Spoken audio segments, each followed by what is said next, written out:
Well, on the same day as this tragic incident, a Bay Area airport announced it would no longer be able to staff its air traffic control tower. KRON 4's Terisa Estacio live for us now from San Carlos Airport with the latest details. Terisa. Stephanie, this is a small airport. There's about 500 aircraft, and it is a developing situation. They seem like they have a deal worked out to try and make sure that they can maintain their air traffic controllers. Right now, joining me is a spokesperson for the airport, Davey.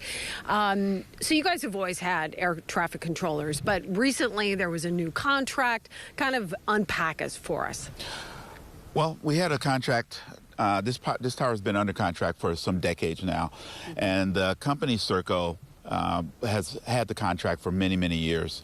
Now, this year when the contract negotiations started, they lost the contract, and a new company, RVA, Robinson Aviation, from what I understand, they now have the contract. But when they gave the package to the controllers that are working here, it was significantly lower than what they were expecting, and so they did not like that, and so there's ongoing negotiations now to try to match their past pay. If they can't figure out a deal, because this is all about money. So if they can't figure out a deal, what happens? Will there not be air traffic controllers here? And is that alarming? I mean, there are 20,000 small airports across the country that don't have ATCs, air traffic controllers. So on one hand, it may sound alarming. On the other hand, the proximity to SFO, that also can be concerning. That's correct. But what RVA has told us is that they are in the process now, today, of sending controllers from different parts of the airport, from different parts of the country that can come and staff our tower and get themselves up to speed in a fairly short order. So that's what we are banking on happening if this other negotiation falls through.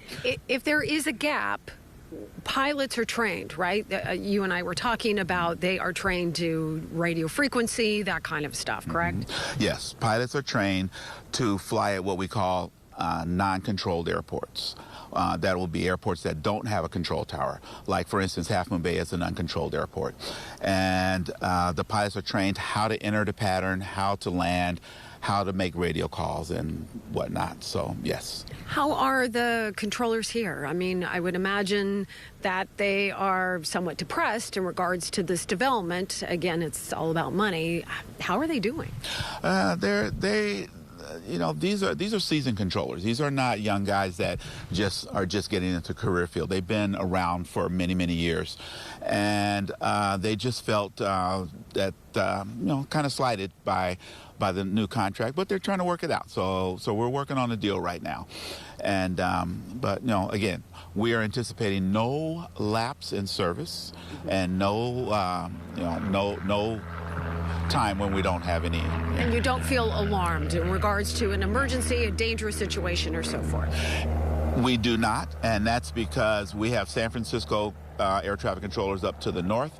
We also have the Northern California TRACON, who will be talking to any of our airplanes that are taking off or landing here at this airport. So if there's any kind of a problem, they'll be able to deal with it. So kind of rest assured. And also, you're also working with the congressman in this area to try and see if he can help as well. Yes, we are, and we're working with our local officials and a bunch of different people to try to get this situation resolved. Excellent. So. Thank you very much, Davey. I really appreciate it. So a developing situation in regards to the airport and the complexities of trying to make sure that it's staffed, but again, some backups just in case and making sure that there's not anything alarming here. In San Carlos, Terisa Estacio, back to you. Terisa, thank you for your coverage on this story.